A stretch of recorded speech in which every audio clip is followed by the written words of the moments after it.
ভাগ্য সম্পর্কে শেখ আহমদুল্লাহ বলেন, তাকদির বা ভাগ্যে বিশ্বাস করা ঈমানের অন্যতম রোকন। ভাগ্যের উপর ঈমান আনা ছাড়া মুমিন হওয়া যায় না। ভাগ্যের উপর ঈমান আনার অর্থ হলো এ বিশ্বাস রাখা যে পৃথিবীতে ভালো মন্দ যা কিছু ঘটে সব মহান আল্লাহর নির্ধারণ অনুযায়ী ঘটে। ভাগ্য সম্পর্কে মানুষ ততটুকু জানে যতটুকু আল্লাহ কুরআন ও তার নবীর মাধ্যমে জানিয়েছে।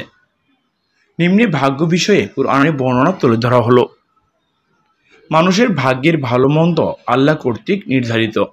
আল্লাহ বলেন, আমি সব কিছু সৃষ্টি করেছি নির্ধারিত পরিমাপে। আমার আদেশ তো একটি কথায় নিষ্পন্ন, চোখের পলকের মতো। আল্লাহ মানুষের জন্য যা নির্ধারণ করে রেখেছেন তা অবশ্যই বাস্তবায়িত হবে। ঈশাদ হয়েছে, আল্লাহ তার ইচ্ছা পূরণ করবেনই। আল্লাহর সব কিছুর জন্য স্থির করেছেন নির্দিষ্ট মাত্রা। সূরা তালাক আয়াত ৩। মানুষের ভাগ্যে যা ঘটে তা পূর্ব থেকেই আল্লাহ নির্ধারণ করে রেখেছেন।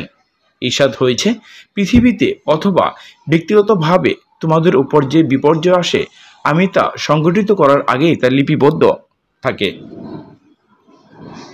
ভাগ্য মানুষের জীবনকে সংযত করে। আল্লাহ তাআলা বলেন, এটা ভাগ্য নির্ধারণ এই জন্য যে তোমরা যা হারিয়েছ তাতে যেন তোমরা বিমর্ষ না হও।